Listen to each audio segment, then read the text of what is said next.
Hello, hello, hello. Welcome to yet another episode of LBC. And today we're doing the special of Brain to MIDI. We did part 1 last week. So today we're just going to add on to that and briefly explore his actual behind the scenes. We're going to go into his 2 computers that he uses, and we're going to actually look at what he's doing there, because hopefully some of you are tech minded, I would imagine, if that's part of the reason you watch this channel. And personally, I would really like to know how this works. And if you're just tuning in now, this is Calvin McCormack behind me. He is you're a lot of things: producer, sound designer, and inventor. I guess this is what I can see. And this really cool looking hat that Calvin has going on, it's not just for artistic value. This is an EEG helmet, and it actually reads, I'm going to let him explain because I'll probably just sound like a doofus if I try to completely do it, but it takes brainwaves and translate them into data that can be used to create audio or visuals in its simplest form. So I'm really excited to hear kind of what's behind the scenes. And so maybe, for people who are just tuning in now, we can just do a brief intro of kind of like, I think we talked a little bit about your past, but we didn't talk about your present so much, like what you're doing now and where you're going to go from here. So maybe just introduce yourself a little, and then we will talk a bit about, we'll get right into it actually. Okay, so like Alicia said, this is an EEG on my head, and what we have here, so this is an open BCI EEG, and the nice thing about that is that it's open source, so you can do whatever you want with the data, and it's really flexible. And they made this nice processing patch that you can use as a parser and an OSC, and there's a couple others, LSL, that I've never really messed around with, but there's a bunch of other ways to send out the data and do whatever you want with it and analyze it and smooth it. So it's really, really handy, and notch it out, because this is Europe. So if I turn off the notch, like the lights are actually just like the AC power is like overpowering it. So for people that aren't in Europe, explain to them why that makes a difference. Oh, right. So if you're in America, you actually notch out 60 hertz. And here in Europe, we notch out 50 hertz because the AC power is on that. The European system is 50, and I think Japan is also 50, and the US is 60.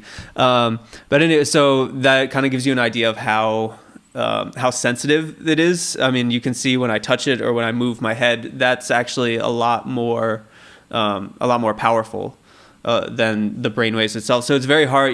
Ideally, you want to sit like, not talking, not moving, closing your eyes is really helpful for getting better data, because the visual cortex is at the back of your brain, kind of over where 5, 6, 7, 8 are, and that uses up a lot of kind of bandwidth of your brain, I guess. So if you close your eyes, ideally that's kind of taking out some of the just visual processing power and kind of lets you focus on what's like more what you're thinking. So anyways, so it's a little jittery right now, but so over here is kind of this is the raw signal, and you can kind of see it's a bit bumpy right now because I'm talking and moving around a lot, but these are there's 8 electrodes on here, and so this is like the raw signal, raw voltage, and how the resistance and how accurate it is. So you can also see the kilo ohms, which is quite a lot. And then over here you have an FFT analysis. So FFT is fast Fourier transform. You can look that up. There's a giant Wikipedia you can read to know exactly how it works. But if you've ever used a DAW, if you've ever used Logic or Ableton or Pro Tools, and you've seen an EQ, this is kind of the same thing. Instead of going from 0 to 20,000 for brainwaves, we mainly look at 0 to 60. That's kind of the important stuff. Interesting, yeah. So it's kind of, if you're coming from a DAW and an EQ, it's kind of familiar. And then down here, these are kind of band, it's an audio analogy. They're band power. So these are the 5 different types of brainwaves: delta, theta, alpha, beta, gamma. And so delta and theta are mainly dealing with like deep sleep and REM cycles and If you're doing a sleep study, they often look at this. And I'm not an expert on neuroscience at all. I'm a jazz undergraduate, and like I'm not. I kind of walked into this by accident. So please correct me if I'm wrong or anything. I'm just kind of going off what I know. But I do know a few things. So these are mainly for sleep, and then the one as well. Yeah, theta and delta are the sleepy one. I mean, they still show up here, but if you're kind of analyzing it, these are not quite as important. Maybe for deep meditative theta, but alpha is kind of what alpha and beta are probably the two most important. Gamma was actually apparently kind of recently confirmed to exist, so it's a bit more. This is like the least understood one and the more mysterious. It's also the most prone to interference. You can kind of see that one jumps up a bit more from talking and from just life in general. So alpha and beta are the main ones to look at. Basically, beta is more kind of focused and engaged, whereas alpha is more meditative. So you can kind of, in very simplistic, rough terms, this is kind of like how focused you are, and this is how relaxed you are. Yeah. Wow, no, it's really cool. It seems like one of those things that people do quizzes, like what brainwave are you? There are just so many artistic ways that I could see processing that, like making an EP with the titles. And can you willfully make one of them go higher than the rest? It's tough. So like maybe it's tough now because I am engaged, and it's tough to do it in front of an audience. Which is one of its challenges, to perform this in front of people, because it's probably you're probably going to be you got to really zone out, I guess, if you're going to, be relaxed on stage, and wilf it. But people who are skilled meditators, definitely can, you can see their alpha waves. I mean, I can try it if I close my eyes and maybe forget everything is here, but.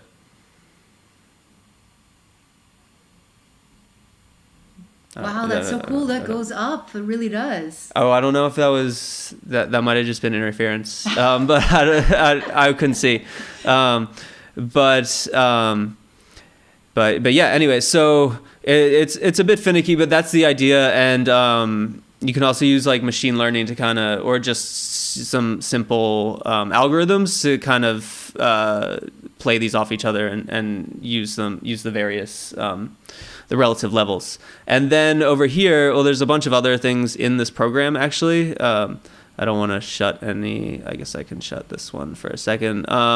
There's also I'm not using it right now, but there's you can use it as an EMG and just rewire the board. There's a big board in the back of my head. I don't know if you can see it very much. It's so silent. But you can also you could reprogram it as an EMG and do your muscle sensing. It works for that as well. There's also a head plot, so you can kind of see if you want to use as your head an EMG, I guess, especially with the front too.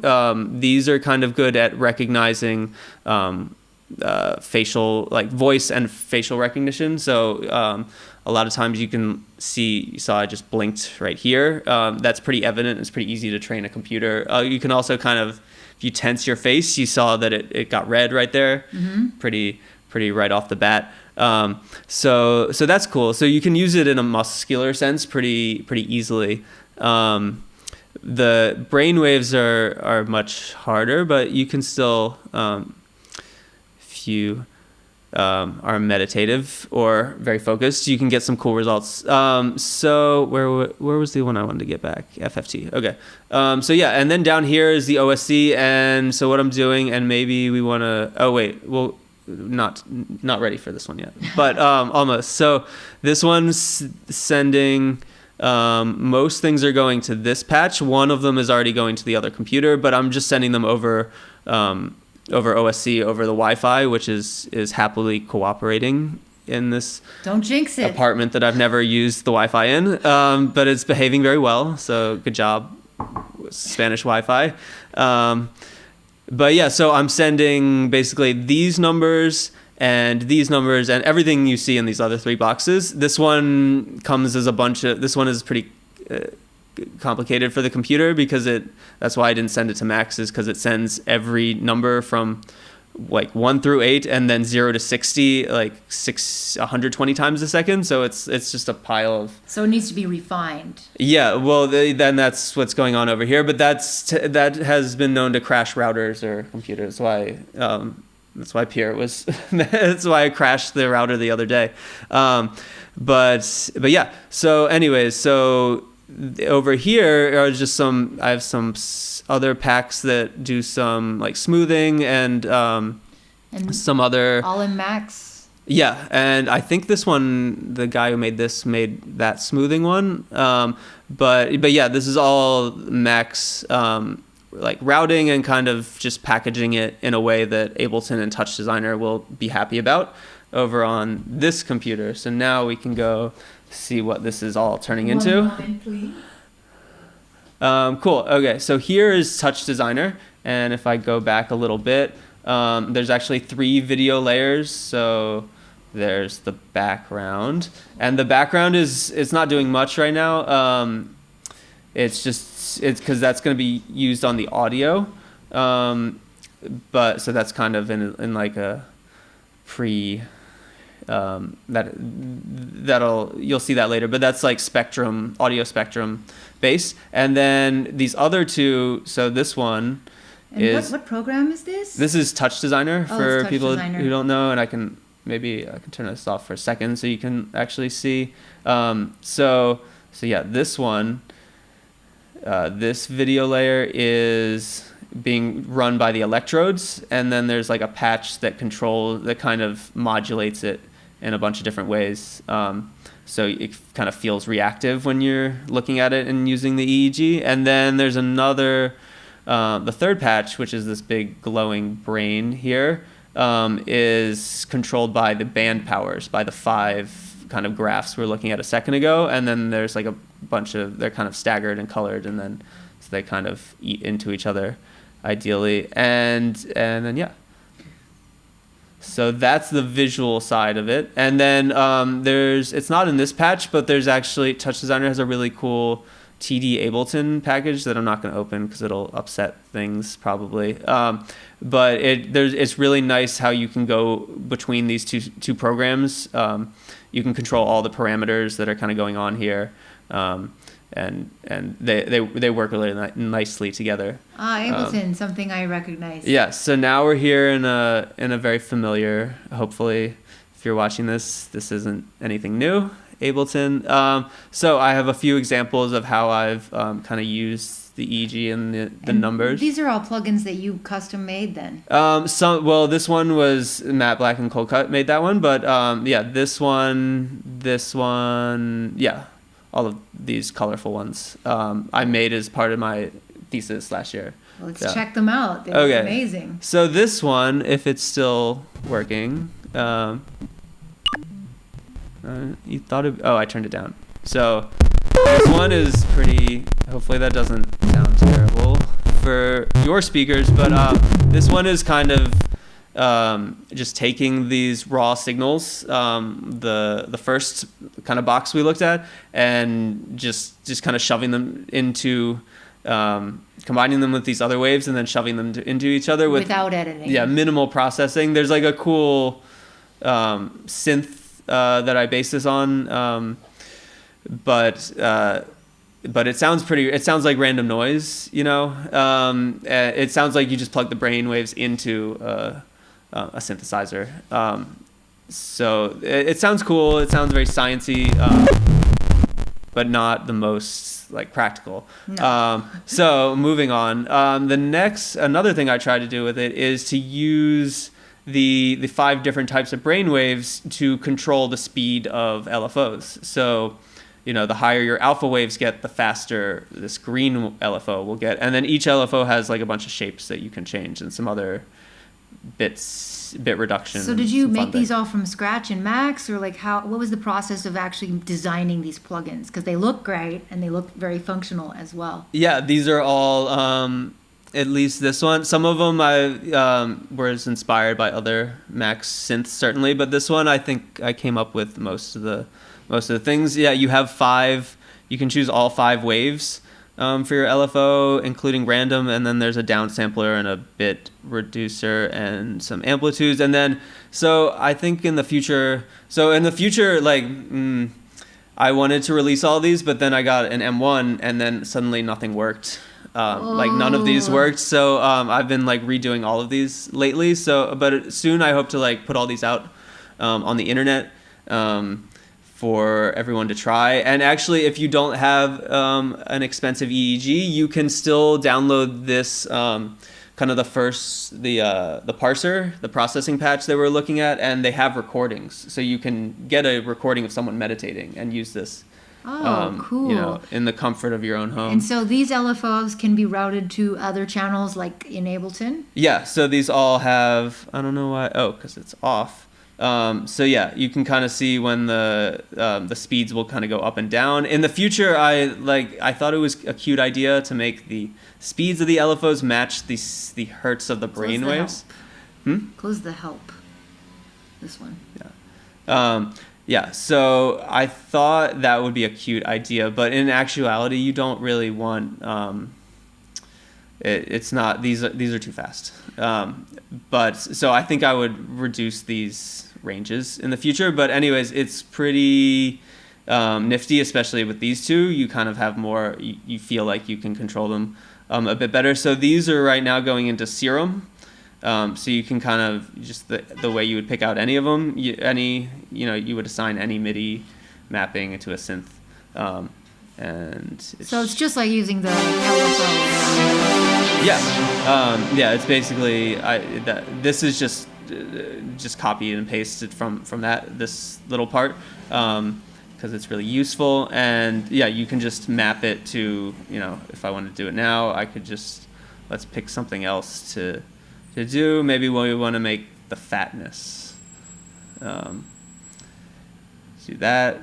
And I don't know why it already started, but maybe because it's already good. So I did that too fast. But so what you do is select that, and then it comes down here, and then you map it like that over there, and then you can constrict it if you want it to be just so you can scale it so it's a little less crazy. Yeah, so if you just want to kind of, because right now this is all a little too fast, that's what I mean. I'm going to kind of scale all this, maybe divide everything by 10 up here. Right. But yeah, that's the idea for that. That one seemed pretty neat. And then I started kind of moving on to some other, where's the next one?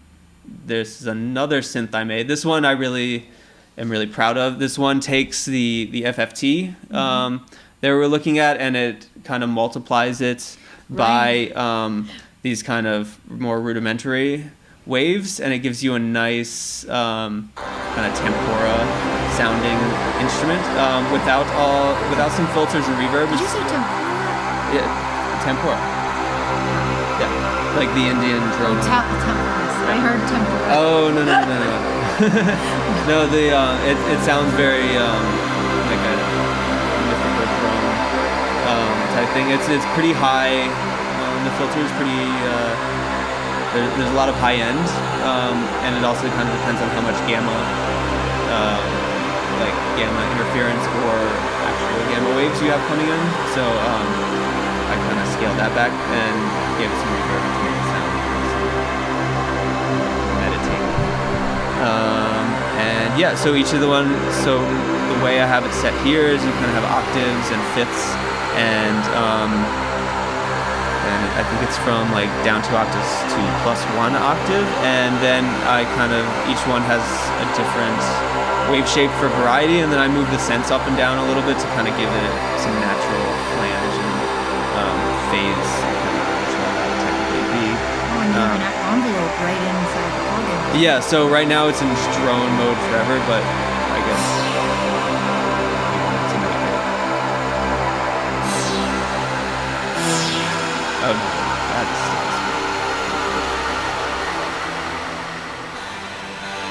so you can see down on the scope that it kind of follows you. I usually use it in drone mode, but you could use it more as a traditional synth. Maybe just leave this on. Shouts out to Ryan Reset tuning in. Oh, what's up, Ryan? How you doing? So yeah, that's the envelope. thing, but I usually like it in drone. It's a cool thing to kind of like sit out and meditate with. It sounds very sitar-like as yeah. well. Like it has this like very that changing timbre is very similar. Yeah, and that a lot of that is just turning these cents like plus or minus 10 on each one, and it gives it like a nice. You can kind of control how wide it is, like on each one. Oh, and I should have explained each one of these is a different electrode. If you saw that graph, each one had a different color, so I kind of try to match the colors on this one to the colors on here, so you can kind of see what you're doing.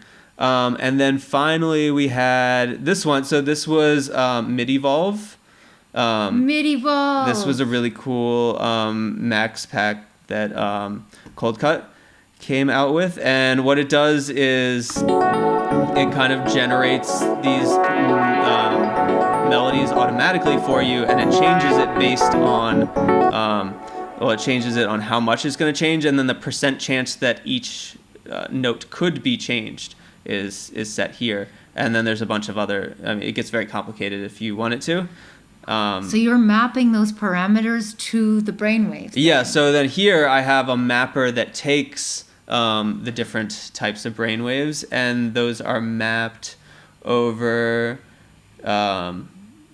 to the amount that it'll change and then the chance it will change. So, and then also there's a couple effects on the end that I let it assign to. So I haven't let it evolve yet, but if you put it on auto, it'll just you can kind of just sit there and think about it, and hopefully the more engaged you get with it, the more it will change. Can you show us for a minute?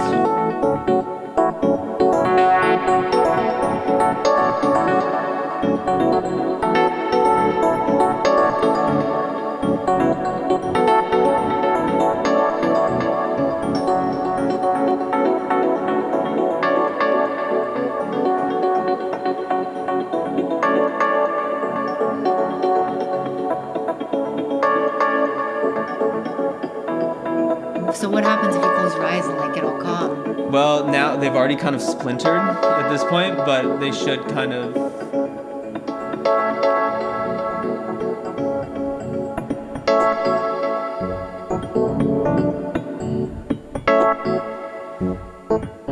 Yeah, so when I was more calm, they're ideally, it's all kind of still statistical, but they should move less. So once they were stuck in like that mode, when you become more calm, they stay kind of slower moving. So wow, you can control the ARP with your brain. That is incredible. And then what I did here is I put the smoothing up really, really high, so you can see it looks laggy, but I kind of wanted it to be that way because when it does this, it's going to change it by, you see when it gets to the end of the line, it changes it right there when all those flash. So you want it to be like a kind of an average of what's been going on, not if it's too fast, it's it's going to kind of be like arbitrary. And then all of that kind of nicely matches up with, oh, we didn't see this. We could maybe watch.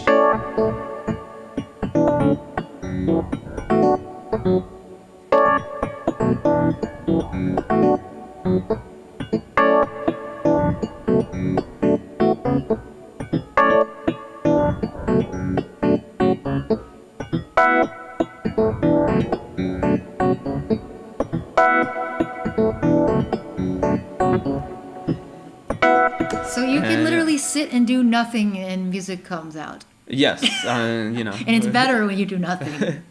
Well, if you wanted to, it's kind of up to. This is the most anti-stadium DJ thing ever. I love it. Yeah, it's like a very Kraftwerk set where you just kind of sit there and like turn knobs with minimal effort. Would be ideal. Wow, incredible. So this is the whole setup, and what have your experiences been like performing with it so far? Well, I've had, I guess last week was the first one because the other gig was canceled due to COVID. Surprise, surprise. But so it's a bit finicky. I just kind of introduced now that I got a new computer and like nothing worked over here. I took a lot of the old, so the parser, the initial patch that the OpenBCI made for it is written in processing 3, which is the older standard for that, so it works much better. It's not built for the M1 yet, so it works much better over there, and it's a lot of numbers, especially with that FFT one. So keeping them kind of in their own worlds and not talking to each other helps. Helps, like when something starts to lag over here, or just the Bluetooth like gets, sometimes you see it slow down on the graph, and there's Bluetooth interference. So when something happens with that, it's good to kind of jump them over. It's been a bit nerve-wracking with the Wi-Fi. Like, I hope the router will be okay with all of this. But yeah, it's once it gets here, I've been having a pretty good experience with Ableton and Touch Designer together. It's been going well.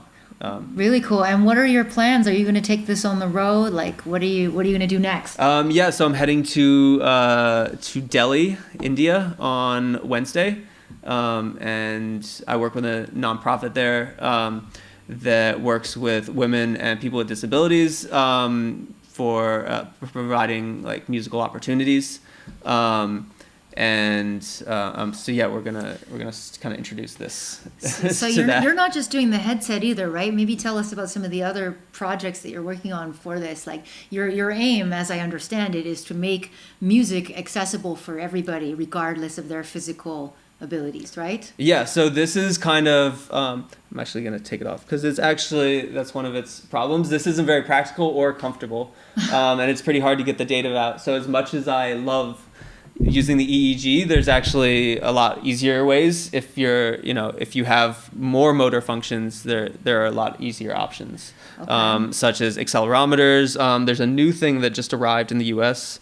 It's called an Emotobit, and it measures your galvanic skin resistance, which is what one of the things they do on a polygraph. So like how much you're sweating, and that determines like how your resistance on your skin. So that is also another cool way to get like an emotional response. And then it also does body temperature and heart rate. So if you combine those with the EEG, you can get even more kind of data. And then if you give that to like a machine learning, it can kind of do a bit more analysis than I'm doing here. That would be kind of my hope, is to, instead of having kind of this ridiculous to computer. I mean, it does feel cool, but it's not. You probably shouldn't do it this way. It would, instead of having this processing patch and a max patch and then everything, I would have like a VST plugin that would kind of handle all of this and do a lot of the sampling and analysis, and it kind of have like a nice like isotope where they have those nice little like you can do the AI on the fly. It would be nice to kind of train for your brainwaves and your other biosignals together. Right. And so you're printing like things not just for the head, but for like the arms and stuff, right? Yeah. So like other controllers with accelerometers, just X, Y, Z, and maybe like grip and any other body movement, and even just webcams. I've been looking for a lower cost LiDAR camera. There's something that's not an iPhone or like a $20,000 like land surveyor LiDAR, but those are really cool, just because you can also give those to a machine learning that then like analyzes, can like tell your gestures and kind of be really interactive. But even just a regular webcam, you can train things to identify hands and skeleton tracking and things like that. And then I really like, I've only gotten to Touch Designer recently, but I really like how you can kind of process things in here and then bring it back into Ableton and kind of like use them together. Wow, amazing. And so you're going to be in India for how long? And then what are your plans after that? I'm going for a month, and then I'm setting up some kind of preparing for some research starting in the fall, and so I'll probably go back to the U.S. and like try to find some Raspberry Pis somewhere. If anyone knows where they are. So they don't crazy. exist. I mean, this has been a crazy shortage. A side effect of both COVID and war and all these things is like supplies are hard to come by. I mean, I've been waiting a year and a half for a power adapter for this thing, and you were telling me how much are Raspberry Pis right now? Amazon. It was like Amazon.es. It's €200, which is, I mean, it's starting to make the apples look like a good deal. I mean, I think they have the supply chain like kind of locked up. I mean, it's a horrible dystopia when Apple is like the cheaper, or it just seems like a bargain, like, you know, because graphic cards don't exist. There's a lot of so yeah, I'll probably spend the summer kind of getting ready, like trying some things out, and getting some projects started before I head back over there. Amazing. Yeah. That's really, really cool. I would hope that it would get packaged eventually into a format that the average person can just kind of, get your plugin or get your controller and access that. And that's the other thing I really want to do with this. Ideally, you would be able to do this without 2 Apple computers. That's not very accessible for anyone. So like ideally, you'd be able to do this on what will hopefully one day be a $10 Raspberry Pi, and then, you know, like maybe a $15 touchscreen. So yeah, for people who don't know what a Raspberry Pi is, it's like a little computer board that you could make your own at-home projects. And up until recently, they were how much? They were $10 they started at. They're just little Linux, like ARM chip, little computers that you can, you know. Actually, I have one. I can unplug this, I guess. This is really just a dongle, but they kind of look like, they're this size. This one's a Bluetooth receiver, but you have other ones that send Bluetooth to people, or to computers, and you can kind of connect things really cheaply and easily. You can add a €5 webcam that just sticks out on top, and then, you know, you could have your little webcam instrument, and that's all you need. So preparing for a future where those are cheap again. For sure. We can all be optimistic. Nathaniel in the chat was suggesting, or he's asking, have you ever considered getting like improv jazz musicians to like perform over this, or like do these hybrid sets where you perform with real musicians? Yeah, I'd love to. I mean, I come from a jazz background, so I've played around with it a little bit. I have some MIDI to CV devices, so you can plug it in if you have like any pedal or anything that has whatchamacallit, like a CV in, you can kind of control it that way, and go right out of Ableton. But I'd love to, this is all very new. Like I said, I had it down like at the end of last year, and then I got a new computer and have started over in the past few months. So this is like, I only finished this like a week or so ago in this form. Even today, I had to redo a couple max patches for no reason. I don't understand why. This is my near future too. I mean, I have my Hackintosh and I put Catalina on it, and I'm about to get an M1, and I'm certain that half of my stuff is not going to work. So, backwards compatibility. But luckily, I mean, you're the designer, so you get to do the fun job of upgrading instead of waiting for somebody else to do it. I'm also the only person I can blame when nothing works. So yeah, but no, I'd love to bring these to other jazz musicians and any musician, kind of traditional instrumentalist or singer. Singer might be hard with the movement and the just vibrations from the voice, but certainly not impossible. Yeah. Wow, really, really cool. And what are some of your musical influences? Like, how did you get from jazz to this? And what kind of stuff do you like? Well, I still love jazz. Like, I love Coltrane, Miles Davis. The new Robert Glasper album is amazing. New Joel Ross album that's about to come out. So I still love jazz. But then I also kind of got into like the weird electronic, like Aphex Twin. And yeah, I really just fell in love with Max at school. I hadn't really tried it out. I used to like a couple years ago, I started out with Juice, which is like what Max is built on, and you've definitely seen it on a lot of plugins. You'd recognize the sliders if you saw them. They're very generic. Yeah, just for the people who weren't here at the beginning. It went back to show them. How cool this looks. I mean, even though it requires 2 computers, it's a pretty neat interface. Amazing. And what kind of visuals, like, are these stock videos, or did you generate some of them? What are your ways of making video? So it was a couple ways. This one is, I call it Demon San Francisco, because it's actually, if you look close, it was like some ad from the 40s, some political ad from the 40s where the sun rises over San Francisco. So this is actually like an old cartoon, you can kind of see it, buildings and sun rays. So that's just like 8 of those like melted into each other. So I pre-rendered that and then kind of multiplied them or something. And then this one was so this is a cool thing I've done in Touch Designer and some other visuals, is there's this website called Thingiverse where you can get all these no license things to 3D print, which I've been using for 3D printing, but you can get all these cool things like a surface of a brain. So I just got that and then used Touch Designer to animate that and then rendered it and then also multiplied them with colors. And then the other one, where's the other one? This one.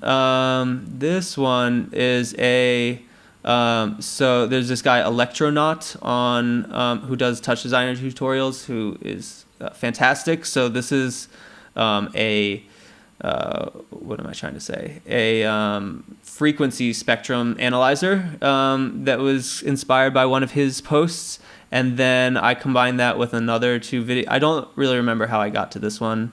I think it was originally a video of a beach that I just did a bunch of things to, but I really liked it. And then this one is a surface of, what is it called? I think the name is down here somewhere, maybe glial, which is a type of brain cell. So this is like the 3D rendering of close-up of a brain cell, and then I just kind of made it shiny and added some colors, and then so I'm like multiplying all those and using the levels and things to kind of make it interactive with the music. And this one, so this again, if I wasn't clear about earlier, this part is running with based on the frequency that is coming out of Ableton, and then this one is being controlled by the electrodes, like the raw voltage, and then the other one is kind of being controlled. The layers are all based on the different types of brainwaves. So I think I labeled them. Yeah, so might be hard to read, but like delta, theta, alpha, beta, gamma. And then yeah, I kind of just shoved them together. Really, really amazing stuff. Really looking forward to seeing what you do in India, in the US.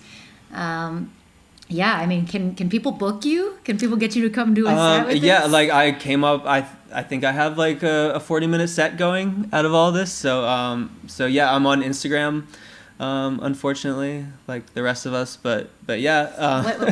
Let's plug your Instagram. Yes. It's just Calvin McCormack Music. Yeah, that's the only one I really pay attention to too much.